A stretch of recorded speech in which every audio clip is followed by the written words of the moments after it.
This training is about how to read and use menus for special diets. There are 5 types of special diet menus. Kitchen menus, which are in calendar format with the allergen information at the top of each monthly page. Substitutions on this menu will come from FPC if needed.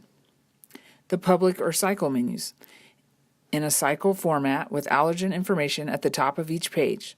These substitutions will come from FPC as needed as well. Pre-K snack kitchen menu. It is in calendar format with allergen information at the top of each monthly page.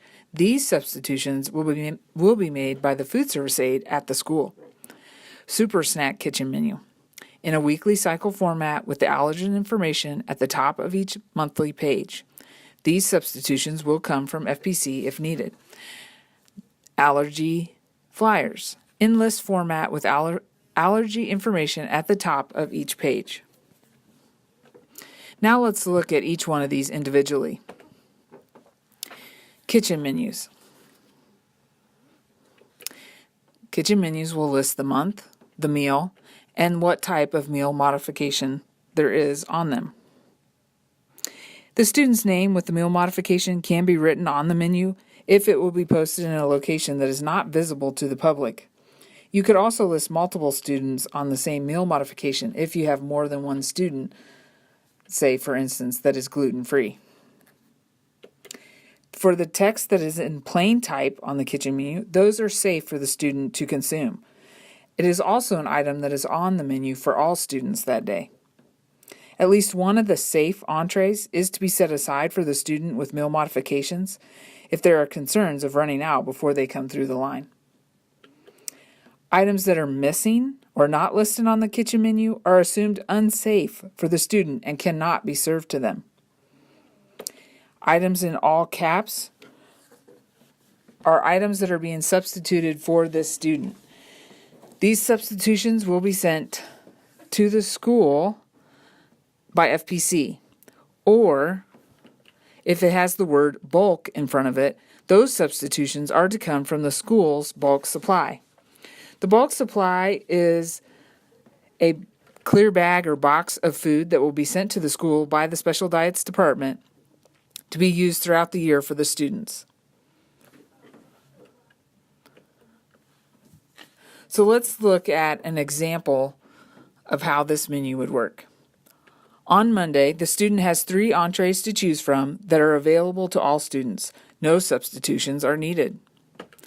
On Tuesday, check the cabinet for a brown bag with the student's name. Confirm it contains chicken and salad. Refrigerate until the student arrives, and the tortilla chips should be served from the bulk supply at the school for the student. The FSA can replenish the student's bulk supply with leftover tortilla chips that were menued on Monday. Wednesday, check the cabinet for a brown bag with the student's name. Confirm it contains the corn tortillas, and place on a tray and offer the student the barbecue pork, meat, or yogurt and string cheese with it when they come through the line. Thursday, check the cabinet for a brown bag with the student's name. Confirm it contains gluten-free pasta. Heat in the microwave to 165 and add a serving of meaty sauce that has not been contaminated with regular wheat pasta and hold warm until the student arrives. Friday, check the cabinet for a brown bag with the student's name. Confirm it contains corn tortillas and deli turkey meat. Remove from the bag, put on the tray for service, and refrigerate until the student arrives. Now let's look at the public cycle menus. These menus are double-sided with helpful information on the front and the back. Once again, a student's name could be written on the top of this menu as needed, as long as it's not going to be posted visible to the public. These menus once again tell you what meal modification the menu is for, and in this case it's no egg. It has the breakfast and lunch on there. It has a menu cycle calendar for the whole year, and then it shows you the week of the cycle. So how you read this calendar, the columns on the left in the 2 different colors of green are the breakfast cycle weeks. And up here, it tells you week 1 and week 2. So August 20th is week 2 of the cycle. So this is the menu you'd be using on that week of school. Lunch are the week columns on the right side of that calendar. Each week has a different color. But once again, week 1, 2, 3, 4, and 5 are denoted there. And then you just look to see down this side. So on the week of September 17th, we'll be doing week 1 of the lunch cycle. Cold entree information is in the upper right-hand corner.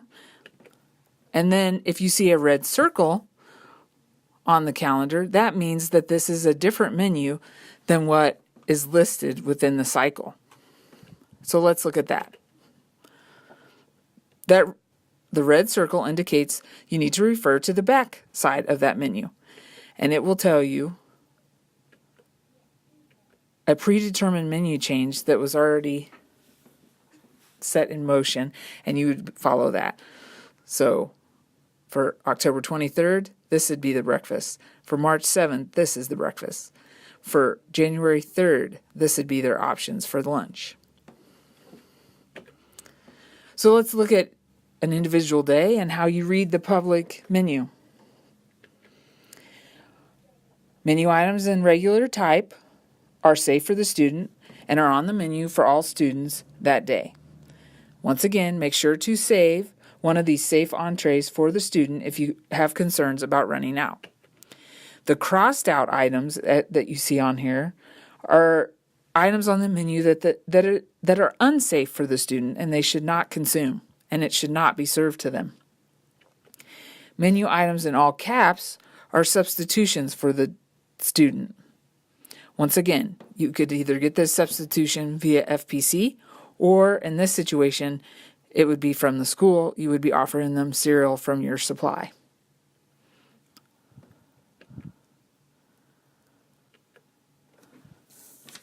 So let's look at each day of this week. On Monday, the student can either have Cheerios or the grain bar. Donuts are unsafe and cannot be served. Tuesday, none of the items menued are safe. Serve the student a cereal from the student's bulk supply. Wednesday, Cocoa Puffs is the only item safe for the student. Save a serving for the student if there are concerns of running out before they come through the line. Thursday, Cinnamon Toast Crunch is the only item safe for the student. Save a serving for the student if there are concerns that you might run out. And Friday, all menued items are safe for the student to choose.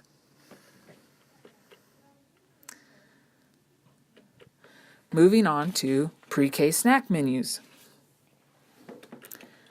Once again, they will list the month, the meal, in this case it's pre-K AM snack, and the meal modification. For items in regular type, the kitchen menu are safe for the student and on the menu for all students that day. The items in all caps are substituted for the student. These substitutions will come from the school's elementary breakfast and lunch items and need to be set aside for the pre-K student before breakfast service. So I'll repeat that again. For the pre-K snack, the subs are to come from the school kitchen's supply from breakfast and lunch. Let's look at this individual week. On Monday, save a Cocoa Puff cereal from the elementary breakfast to send for pre-K snack. The string cheese is served to all pre-K students and is safe for this student as well. Tuesday and Wednesday, the scheduled pre-K snack is safe for the student. No substitutions are needed. Thursday, save a Cinnamon Chex cereal from elementary breakfast to send for pre-K snack. The fruit juice is served to all pre-K students and is safe for this student as well. Friday, the scheduled pre-K snack is safe for the student. No substitution is needed. Super snack. For those schools that serve super snack, they would get a super snack menu for any child who needs a meal modification. Once again, there's the month, the meal, and what the meal modification is. If it's in regular type, the student is safe to eat those foods. If it's in bold, a substitution is needed. However, with Super Snack menu substitutions will come as a complete meal. A yellow postcard with the student's name will be in the bag for that student. So once again, Super Snack substitutions, a complete meal will be sent with a yellow postcard with the student's name inside the bag containing the meal. The final special diet menu are allergy flyers. These are flyers that contain all the foods and nutrition services serves that contains a particular allergen. You can see here the one for pineapple, the one for nut and peanut, and the one for fish and shellfish. These are posted on our public website and are kept up to date on there. It is very important that you have the most current one posted at the school if you choose to post these flyers. As you can see here, they have 1819 on them. If you would see a flyer that has a previous year, you would need to remove it because it would no longer be accurate.